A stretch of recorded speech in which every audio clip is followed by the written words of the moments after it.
What is going on, Colts Nation? Welcome back to another Bring the Juice Colts podcast live stream. Guys, we're bringing you some more NFL action, previewing the Detroit Lions versus the Indianapolis Colts. I'm joined by my friend Dose of Dion. How are you doing today, my friend? Man, I'm great, man. I'm glad we're doing this show. It's been so long since we've done a show, man. We've both been on the same show together. For So to see real. your background, man, it looks good, man. It's good to see you again. I know Appreciate there's a different energy over there too, man. Like as soon as Anthony Richardson came over there, man, the hype was real and I was you. bought into it. So I love watching it, man. You guys are like one of the more fun teams to watch. Even when it's bad, it's like this is different. It's not like everybody Yeah. else, and I like it. Absolutely, man. Yeah, Indy will always give you a show. It may be bad, it may be good, but Yeah. always entertaining nonetheless. But I mean, talk about your team, man. I mean, how entertaining you guys are, man. Like, I mean, nine It's and one, unreal. in my opinion, best team in the NFL right now. That's just me personally. I'm sure you might have the same opinion, but right now, Yeah. man, I mean, it's fun to be a Lions fan, isn't it? Bro, it's so weird. It's so weird being. I mean, it's like the blowouts. It's just strange, Like it's to that point where you really enjoy like the close games because you're like, man, we're just like blowing teams out. Like games kind of over in the third quarter. It's weird as a fan, man. It's strange, but I'm trying to just enjoy it because anytime I see like the graphics, like there was a graphic they put out after our last win, and it was like Dan Campbell 30 wins in 3 seasons, most in franchise history. Like this is the kind of stuff that's insane right now. Like this is the peak. This feels like this could be the peak of the Lions era that I'm getting to live through. So I'm just grateful for that. Yeah, so before we get any further, guys, just want to say again, this stream is powered by BetUS. If you're looking for a new sports book this season, look no further than BetUS. Guys, also make sure to like the stream as well. Helps the algorithm, helps it get out to more people. Be sure to comment, be sure to subscribe, all that good stuff, guys. Thank you to everybody that is tuning in, helping us out on the stream today as we break down this matchup. Yeah, like you said, Dan Campbell, I mean, only been there for only a few years now, but it feels like this is the best situation that the Detroit Lions have ever been in franchise history. I mean, tell me a little more about it, man. Like what do you think is making the Detroit Lions seem so unstoppable at this moment? Yeah, that's a good question. I think as a Lions fan, we have we have the main things that you need. Like first off, Brad set the tone when he first got here, our general manager, and I think he starts it all. Because he hasn't been like overly aggressive in free agency, where he's making like splash moves left and right, and he usually doesn't feel like in recent years like, oh, we're winning in free agency, but he's supplementing it. But he really has stuck to like, hey, we're gonna build through the draft, and I think this whole process, like where year one was, and it was a struggle, we won 3 games with them. I think the whole process has been sped up, because of how well Brad Holmes is actually drafted to the point where we had, rookies that we had to rely on because they had to be out there. But very quickly it was like, oh, our young guys are our best players. This is the core of the team. So I think his draft success really turned this thing around way faster than I think it was expected, and it was kind of ahead of schedule because of that. And then he did it in the right spots. As a Lions fan, I've seen different ways to build things. I've seen aggressiveness in free agency, but he did it through the trenches, and specifically like it just feels like when we have an offensive line like that, it gives us a chance against everybody. And then Dan Campbell has brought. Here's what I would say. I think Dan Campbell was like the guy the Lions absolutely needed. Like hindsight's easy to say that, but like if you're a franchise like we are that's like really struggled to ever kind of like pull themselves out of just a mess that they've been in, you needed a guy that was like overly confident and overly believed in your team to the point where they just trusted him in any situation. We're going for it on fourth down. He just didn't care. And the one example I always bring up was year one. I remember going to the San Fran game. It was the first game that he was our coach. We lost 41 to 33, but we came back at the end. But we were getting blown out. It was like 41 to, I think it was 38 to 10 in like the third quarter. And he went for it on fourth down at his own side of the field, down 28. And as a fan, you're like, man, I kind of love this guy. Because normally you're like, oh, it's put it away, dude, game's over. But he went for it. It was like, the game's probably still over, but I love it because it's like in Madden. I'm not punting that. I'm absolutely going for it. What I got to lose? And I think that mentality has been so necessary for the Lions. Oh, no doubt. I mean, your organization, I think, needed the right kind of energy to get itself out of the abyss that it seemed it could never get itself out of. And it no doubt that Dan Campbell is the right guy for the job. I'd say this. I think also, I mean, the coordinators that you guys have over there too. Ben Yeah. Johnson, Aaron Glenn, those guys both with head coaching opportunities this last year, but chose to both come back and, keep this thing rolling a little bit longer. You could lose both your coordinators, and I think that the Detroit Lions obviously would take a drop off, but they would still be relevant at least a little bit because obviously, like you said, Dan Campbell, he may not be the smartest guy in the room, but I mean, that dude would run through a brick wall for you. And I think that everyone in that locker room loves that. When they have a coach that they know is ride or die for them, I mean, no doubt. I mean, it is a fun place to play, and it's no wonder Detroit is playing so dang hard and why they do so well, because they know their coaches have them ready all the time. Man, and he's had a great feel of it. Like, I'll give him credit. If the first year here, we hire Anthony Lynn, and it was like he wasn't going to coach, and then he came here, and he was supposed to be our offensive coordinator, and he was. But then Dan Campbell, like halfway through the year, was like, we're going to change it up. I'm going to call plays. And he's had a good feel for that because in the time, it was like, I don't know if that's the issue, man. I don't think we got any talent. But he made that decision. He took it upon himself. And then here comes this guy, Ben Johnson, who we had no idea who he was, but apparently he was a little bit creative, and he stood out at some point. He's like, that was kind of his idea. Let's try that guy. And I'll give him credit for having the feel of his coordinators. Like, I think we're seeing that around the league. When you have certain teams, like I think Denver's a great example with their defensive coordinator, where it's like, even when things were rough, it was like he believes that those are the right guys, so he stuck with it. And now that we've gotten to this point where the roster is, we've seen that, yeah, he was right with where he went with the offensive coordinator and the defensive coordinator. Definitely hit on the coaches. Yeah, no doubt. Yeah, so obviously with that being said, I mean, obviously you guys are in a fantastic situation. Real quick before we get into like breaking it down a little bit more, what's your thoughts on this Colts team? You guys are obviously coming into Indiana. You guys are still pretty big favorites in this game. I mean, you guys are probably going to be favorited for every game that you guys play for the remainder of the year. God forbid, a bunch more injuries happen. You're going to be playing Indy, who, albeit isn't having a phenomenal season, but, it feels like after their last game against the Jets, feels like they might have started to take a little bit of a turn, hoping that that's what happens. What's your instant thoughts of, this Indianapolis Colts team that you're facing? Yeah, I mean, I think my sense has changed, but like coming into the year, this was a team I was worried about. I was definitely worried about it because they're so unique. And, we had played Sam Darnold a few years ago. He started utilizing, quarterback runs, and they were designs, and it was like, oh, we're getting torched by this.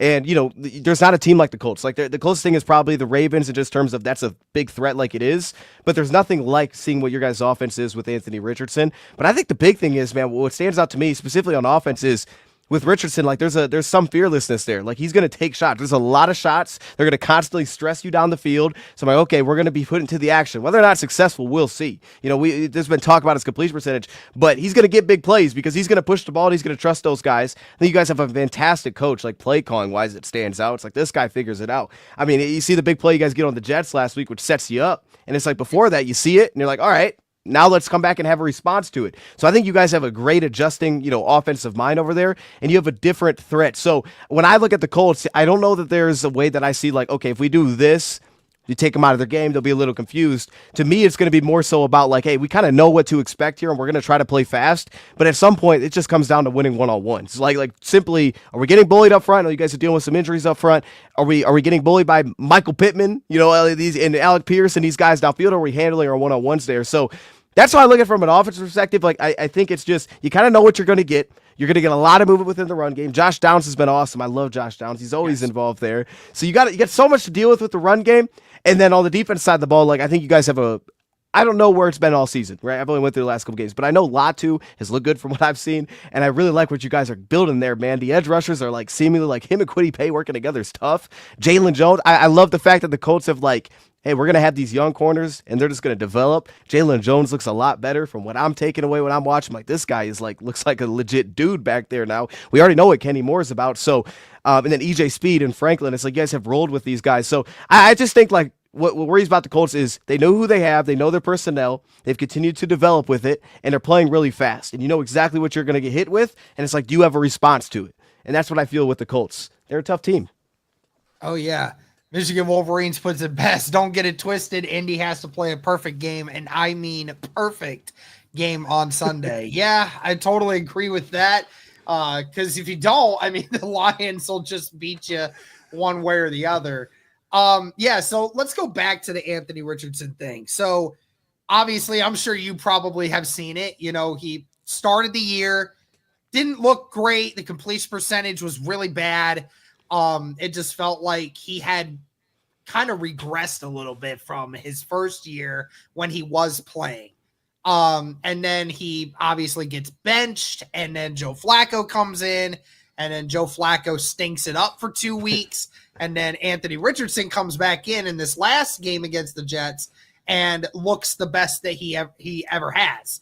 You know, it has 3 touchdowns, 200 or over 300 total yards, and completing 67% of his passes. You know, is the full effort of Anthony Richardson. Does your mindset change a little bit now with what you just saw Anthony Richardson do, or do you still think back to what you saw in the first couple weeks with Anthony Richardson and still think that you don't have as much to worry about with that? Man, I think it's tough, man, because I think just knowing how the Lions play coverage-wise and that I don't know how many wrinkles we're going to see this week against you guys. I think it may be a little bit more straightforward. So that's why I point out the matchups. And for me with Richardson, like, even though like I think I see times where it's like, okay, maybe he's not taking the easiest look here, he definitely trusts like what the coaching staff is putting in front of him. And he makes some ridiculous throws. Like if you guys had a better record, I'm gonna be honest, like, bro, you guys would talk about a ton of Richardson would, because the throws that, like the Baker Mayfield throw that went crazy against San Fran where he's like holding off a guy and he throws it. I'm watching Richardson do that like 2 or 3 times last week. It's like that guy. He does it every game. He does it every game where there's somebody draped over him and he still makes a pass. It's crazy. He's a problem, man, and he's got a great arm, and he can push it downfield with no problem. He takes hits and lets it go. So I think with Richardson, man, the concern is that it's going to be hard to spook him. It's going to be hard to spook him off taking the play that's going to be there, and he's going to give his guy a shot. So it's just like, when I see it, it's like, hey, how can we get him to not be able to get to that look that he wants to get to, right? How can we get that free rusher that hits him and forces him to kind of just throw it with a guy hanging on him? Because he's going to push the ball. He's going to trust what he sees.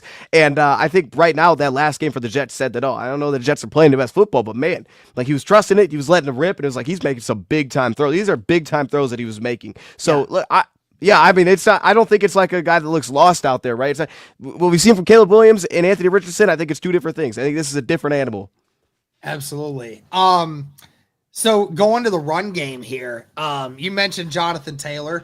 I don't know how healthy he is, because I saw at the end of the last game he was getting his ankle taped up a little bit.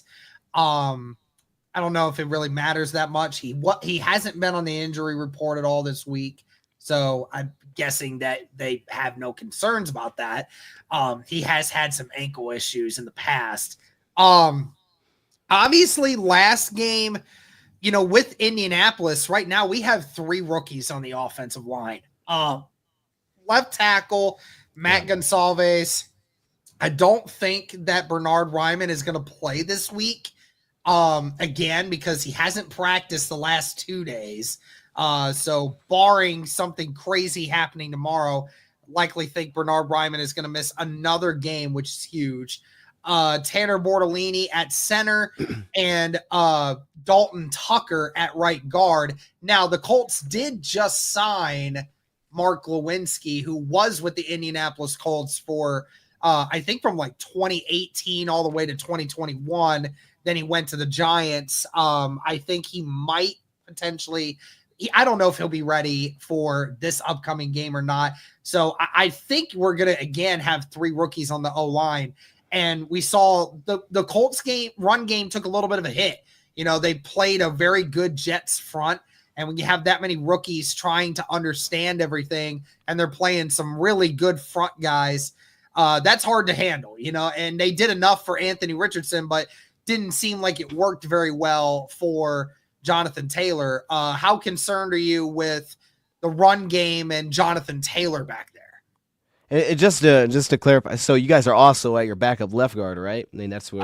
No, Quentin Nelson's still there at left guard. Right guard. And Braden Smith is still there at right tackle. Okay. Yeah, I mean, look, man, when I was going through, I know how good this offensive line was when they were healthy, and I had someone actually bring it up. They're like, man, that's probably a top 5 line. I'm like, it doesn't look like it though. Not with where they're at right now, just because of how many pieces are actually missing.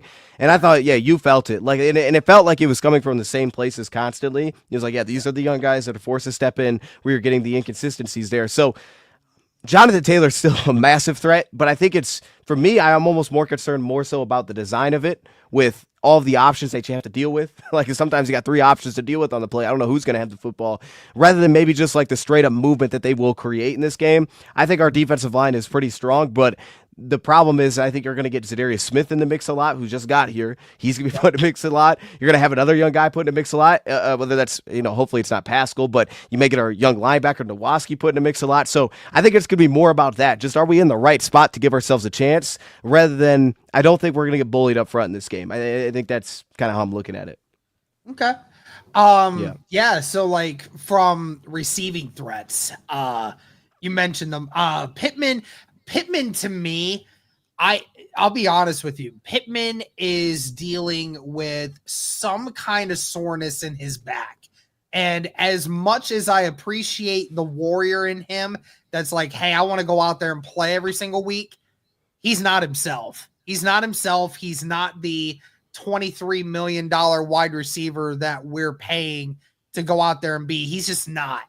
And, Alec Pierce, obviously he's a big play guy. He's the guy that you're going to hit on those 20, 30, 40-yard passes down the field, because that's just who he is.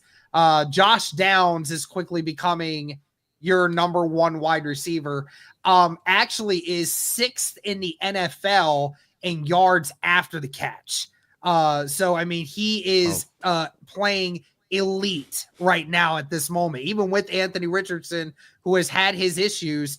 Josh Downs has always been his reliable target, and he's playing in the slot, which is crazy to think about half the time. So he's doing really good. Adonai Mitchell, who we drafted in the 2nd round this last year out of Texas, I want to see the Colts give him more snaps in replacement of Pittman, because I think Pittman needs more rest.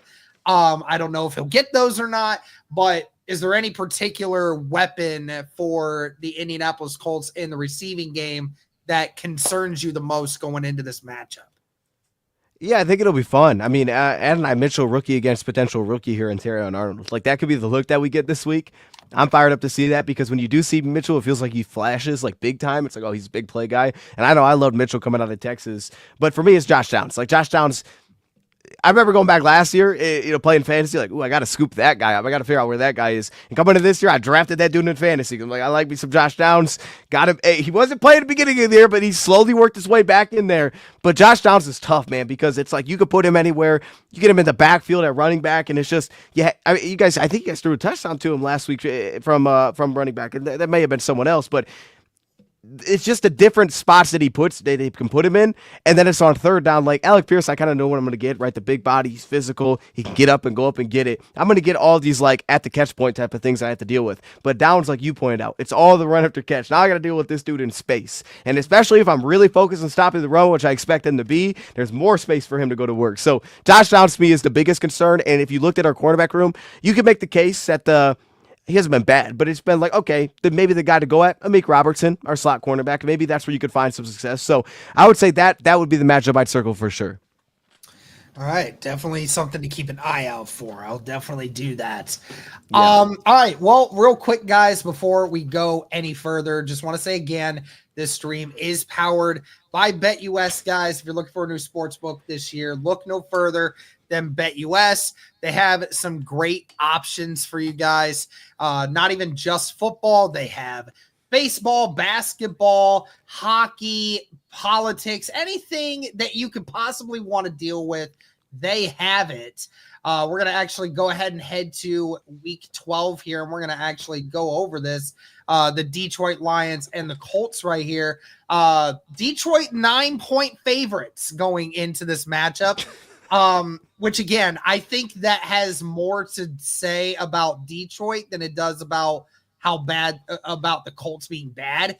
Because I mean, let's face it, Detroit, other than Houston, I think has beaten their last 3 or 4 opponents by at least 20 plus points each time. So, I mean, it's not out of the realm of possibility to imagine that.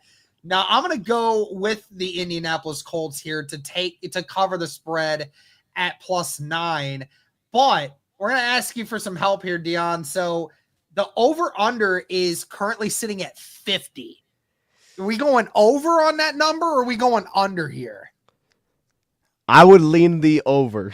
Every time I bet the under with the Lions, I'm wrong. I would absolutely lean the over. They score way more than I expect. And plus, being in a dome, like I expect that both teams are going to have – I think the Lions are going to have to score points to beat this team. Like I think the Colts are going to find a way.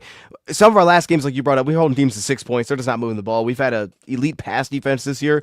But I think the Colts are just unique in the way that they can play stylistically, where they're going to find ways to get a couple of explosives, which gives them points. So I would definitely go the over. But I would also say this, quick note here, we don't also have Alex Anzalone. He's on IR, and that has been one of like the keys for us stopping the run. So that's another thing to keep an eye on. Just for all Colts fans, like, hey, if you're wondering, like, we're a little bit suspect, we're young at edge, we got a new edge, and we got Alex Anzalone out. So there's a lot of newness going on in that second level. But I'd definitely go the over.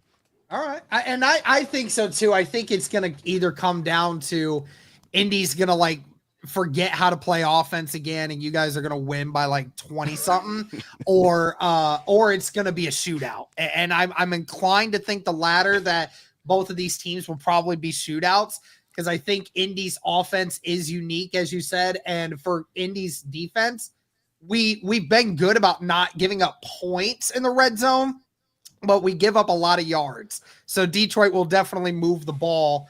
So I definitely think that we'll have that. So I'm going to put 30 on that one, guys, and you can win $68.52 if you put $30 on that bet right now. And, of course, guys, be sure to use their promo code as well, a 150% sign-up bonus up to $2,000 on your first deposit, and then a 125% sign-up bonus on your next 2 deposits. Just use that promo code YouTube150. But, of course, guys, always bet responsibly.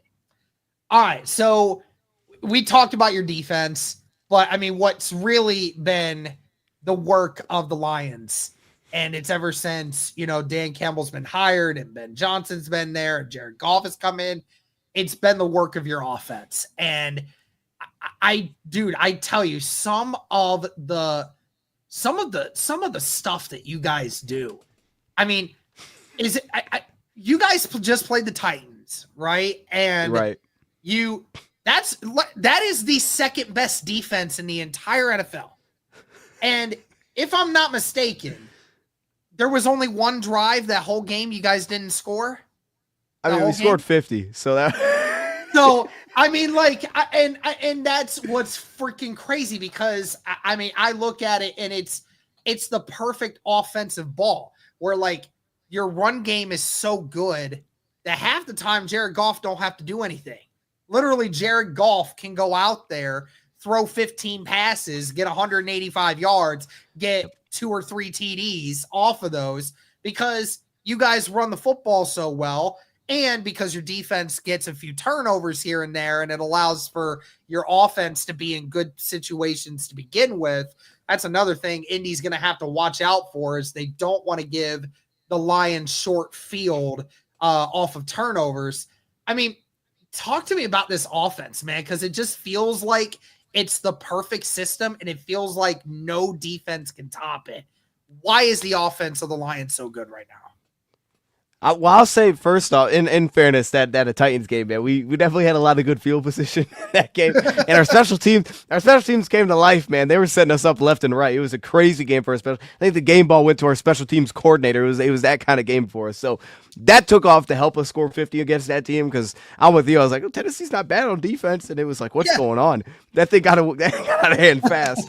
But man, I think it's what you said. I think it's the run game, man. It starts there first. And look, I think their offensive line, last week against Jacksonville, you could just see it. Like they were just a team that just could not match up. It was just that simple. And I think the positive for Indy is that's not the case here. I think Indy can match up. I think they have a lot of pieces, right? I think we'll find success. But Houston, we couldn't run the football really that much at all. They were crazy aggressive, and we had to find ways to get out of that. And then Indy's going to have a really good defensive front. So it won't be like a Jacksonville situation where we're just like pushing them back every single play.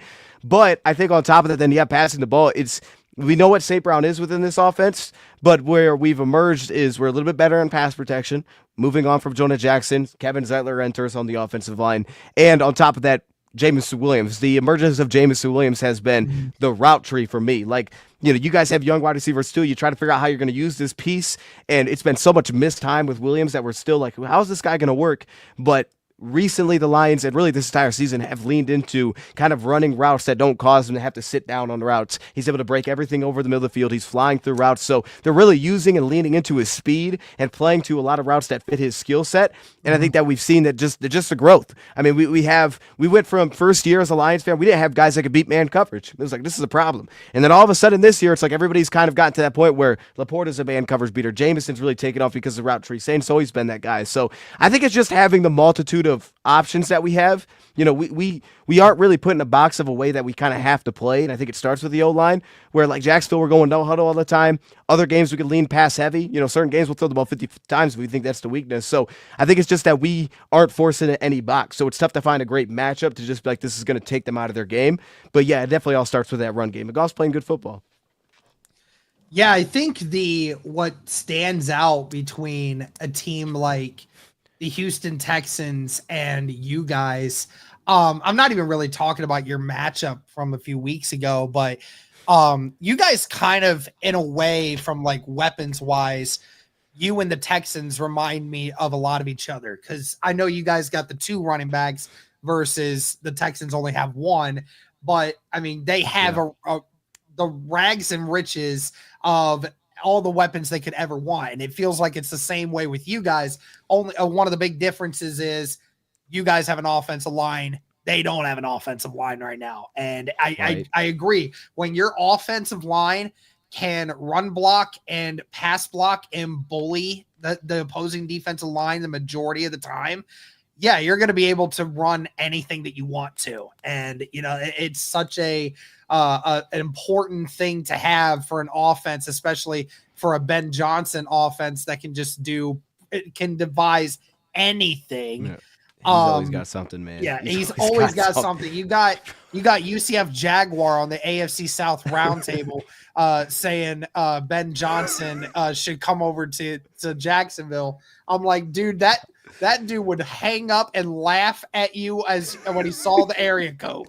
Like he would rather stay in Detroit for forever than come coach this organization right now. I'm with it. Yeah, Stay there. God, Stay but yeah, I mean, it's funny because it's like, y'all, you got Amon-Ra St. Brown, you got Sam Laporta, you got Jamison Williams, you have 2 very good running backs that are number 1s and pretty much all but maybe 5 organizations in the NFL. So, I mean, who's your favorite weapon to watch? Like, if you had to pick one of these guys that you always enjoy watching every game, which one stands out the most? Man, no, that's a tough question, man. I think it's got to be Gibbs. You know what I mean? Because it's just different. You don't see that. Like, even if that's not to say he's our best weapon, but it's just like when he rolls, it just looks different. You're like, oh, this is kind of weird. like you see him turn the corner, it's like, oh, okay, bro. There's nothing. It's that is more fun to watch it back, because then you're like, man, he really that guy had an angle for a second and then he just didn't. That's why Gibbs is so fun to watch, man. And he's been kind of slowly working along. We're finding a little bit more ways to get him in the pass game, but it's been all about the run game. And I didn't think that would be the thing with him. I thought he would be so much more involved in the pass game, and it's really been that. It's like his development as a runner for us has been what it is, man. And it's the explosiveness is just, I've never seen anything like it. One matchup on the defense for the Indianapolis Colts that I'm excited to watch is whoever is going up against our cornerback Samuel Womack. I think that's going to be the interesting one for me, because I can't remember which other player it was, but they said since Womack has come to the Colts, they said that he has the second fewest targets per game of eligible corners where there's targets thrown in his direction. Like, teams are actively going away from Samuel Womack because when he first got to Indianapolis, he was establishing himself as like, dude, like only 10% of the time when somebody throws a ball in his direction and gets caught. So like, everyone started saying, oh, Womack is clearly the guy. And, you have Jalen Jones on the other side who's getting targeted all the time now because he would rather go his way than Womack. And, Jalen Jones, too, can make some good plays every once in a while. I mean, he's been very good for a 7th-round corner. But I would say Womack, I'm interested to see who he guards. Like, who does the Colts defense deem as the one player they want to try to put on lockdown the most? And I mean, is he going to be placed on Jameson? Is he going to be placed on Amon-Ra? I think they probably would put him on Amon-Ra, to be honest with you. But I could see the situation where they might have Jalen Jones more on Amon-Ra rather than that, because Womack is a little bit longer with his arms, and I think that's more helpful going against Jameson Williams in that regard. But I don't know. That is going to be an interesting matchup for me because Womack has been really great this year. And Jalen Jones, I mean, bar none, the fact that he gets targeted the most of anyone else on our team because of the fact that Womack and Kenny Moore, we know how good they are. So, I mean, is there a matchup that you look forward to watching on which one of your wide receivers versus our corners that you're interested to see who does the best on that? Yeah, no, I think that's an interesting point. I've been kind of thinking through that too because, like you said, he's really long and it stands out immediately. And I didn't even know who the guy was, to be honest. I looked at his name like, who is that guy? Womack. All right, I didn't know how to pronounce dude's name, so I'm glad you said it because now I know. But like I think it'll probably come down to like, okay, how many receivers are on the field? Because for the Lions, they'll have certain games where they'll just put 2 receivers on the field because they'll find their matchup there. They'll put St. Brown wide instead of having him work the slot because they'll like that matchup better. But typically we'll get the 3. So in that spot, Tim Patrick a lot of times has actually become kind of the number 3 this year. And I think that would be a super interesting matchup with a guy like Womack with his length, where when Patrick's typically lined up outside and you have a guy like that could be effective at the catch point, when you put 2 guys that are long, a defense that plays zone coverage against a guy like that would be a very fun matchup, I think, to see one-on-one there, to see who comes down, because what we've seen from Patrick is it's not like he's going to eat up a ton of targets, but there's like a couple of routes that will run with him that he'll get. He'll get like the little stick routes and he'll get dig routes over the middle of the field. He has like 2 routes that he'll get thrown on, but those 2 routes are huge for this offense. So I guess it depends. Maybe now if the Colts are matching out of that, I don't know. Maybe they would want to put that on Jameson. I think that's a little bit of the difference, though, between the Lions and maybe a team like Houston, where you kind of feel like you have a real pecking order. And even though St. Brown's like definitely the one, it's kind of like, okay, but if the game doesn't really call for that, he just may not be the one. You know what I mean? Like if it's not there, then we'll just kind of lean to whoever the other guy is because we like that matchup better. So I don't know. I'm interested. I think you'll see a lot of Saint in the slot because Jalen Jones is pretty long too, if I'm not mistaken, right? I mean, you got 2 guys that can really make plays on the football. Like 6'1", yeah. So. I mean, so I would assume that the St. Brown Kenny Moore matchup is going to be one that's going to be pretty explosive. That's going to be fun to watch because you're going to get some back and forth. You're going to get a guy that you like the size matchup there, where St. Brown's not like being crowded on top of, but at the same time, you're talking about an absolute dog in Kenny Moore, right? And St. Brown's not going to like just go out there and bully that guy. So I would say that's the matchup that all fans should be fired up about. Definitely, man. The one area that scares me the most when it comes to the Colts defense versus the Lions, basically it's any offense really at this point, is guarding the middle of the field. That's the biggest problem for me. And that typically means a lot of tight end options for opposing teams. It's been an issue for the Colts all year long, because we really don't have like any coverage linebackers. Our best coverage linebacker is currently on short-term IR, and he's, a bench guy too. So it's not like our starting guys in Franklin and Speed, who are both really good players, but they're just not coverage guys. And, when you get someone like Sam Laporta or anybody else that comes across the middle of the field that are going to be better athletes, it definitely concerns me.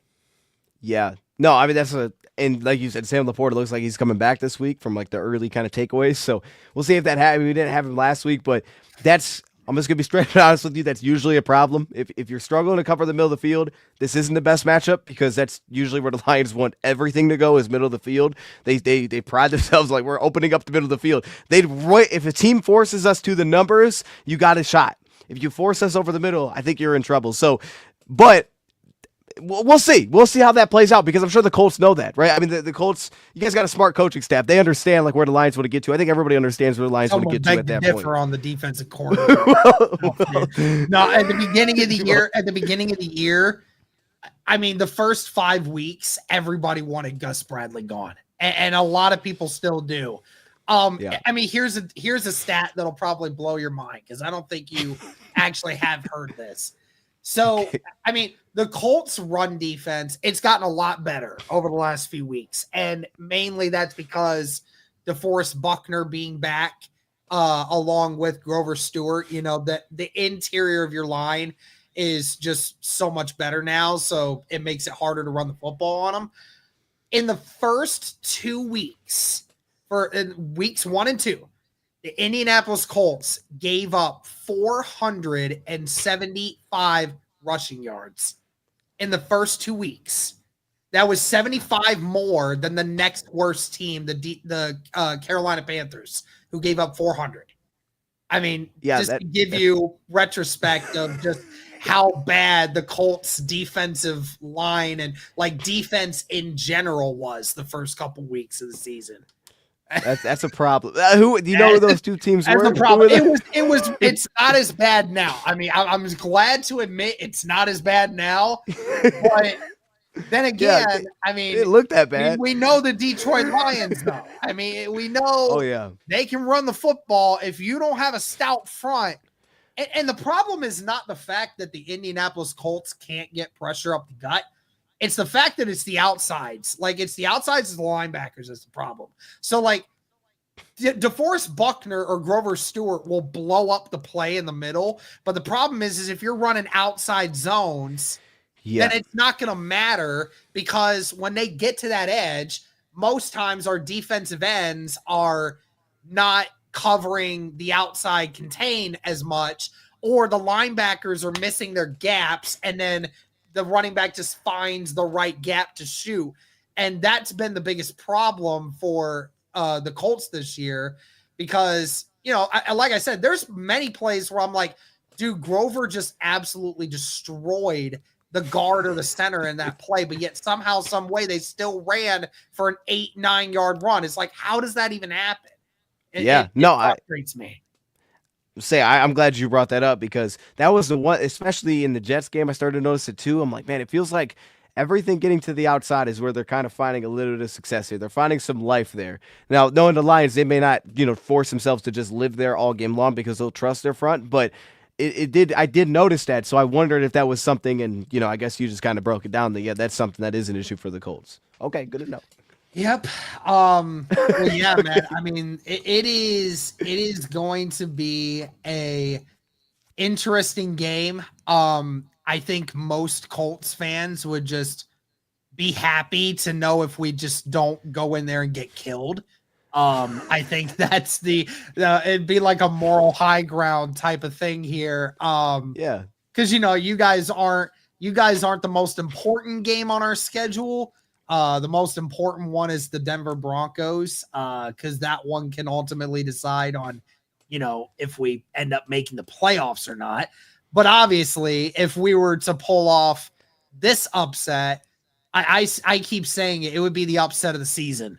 I mean, I don't think that there would be a better upset than this one because, I mean, Indy's an okay team, but like you guys are playing like you're Goliath right now. Like you guys are the unstoppable greats at the moment, and anyone that dethrones you just gets like the highest of praises from everyone in the rest of the league. So, I mean, I hope you're ready for every team to be everybody's Super Bowl at this point. I hope you know that. Hey, I'll take it, man. It's way better than what it used to be. You know what's funny? My dad would always say, man, I always hated being the spoilers. You know, he's talking about that, man, because that's what we were. You know what I mean? You get this time of the year, like, all right, whose season we about to spoil? That's your hype at that point. Can we pull one of these upsets? Can we go beat Green Bay one time? So Yeah. I'll take that. And plus, you're probably getting us at a good time. Like, if you're looking at the schedule and you're like, all right, when's a trap game? Play us right before Thanksgiving, before we start to roll our division games, man, because that's everything for us. I mean, and nobody in our division is losing football games, so we got to go beat those guys again. Yeah. This is probably a great spot to get the Lions right before we hit that Thanksgiving game.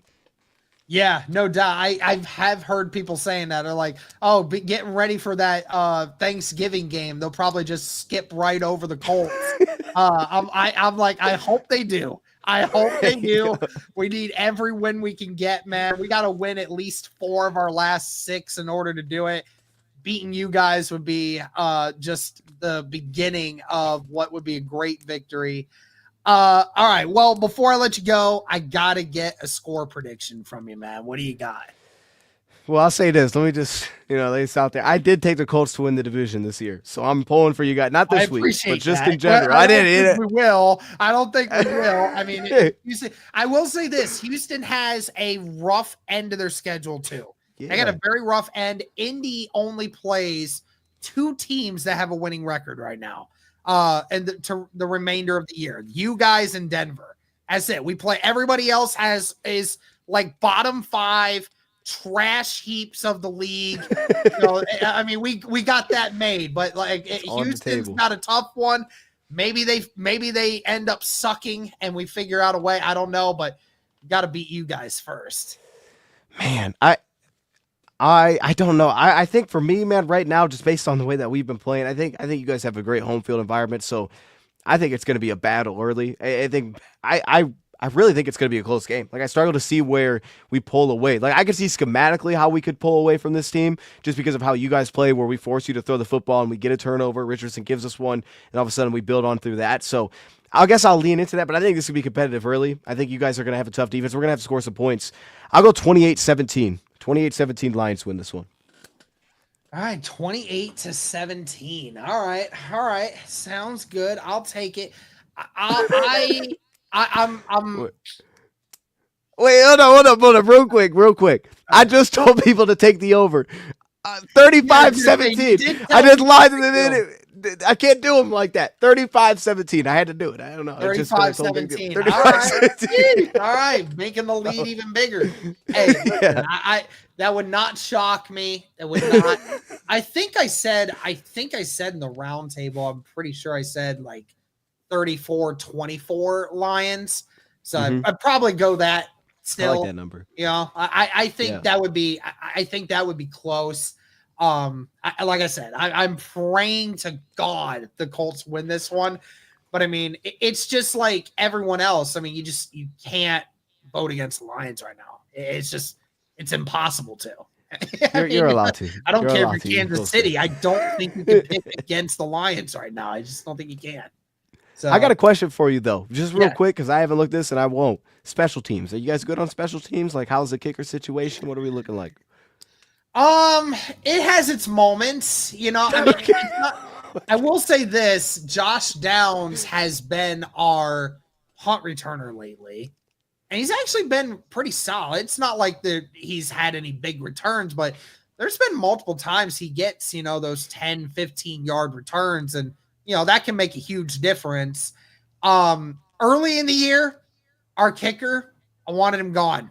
Absolutely wanted him gone. He was trash.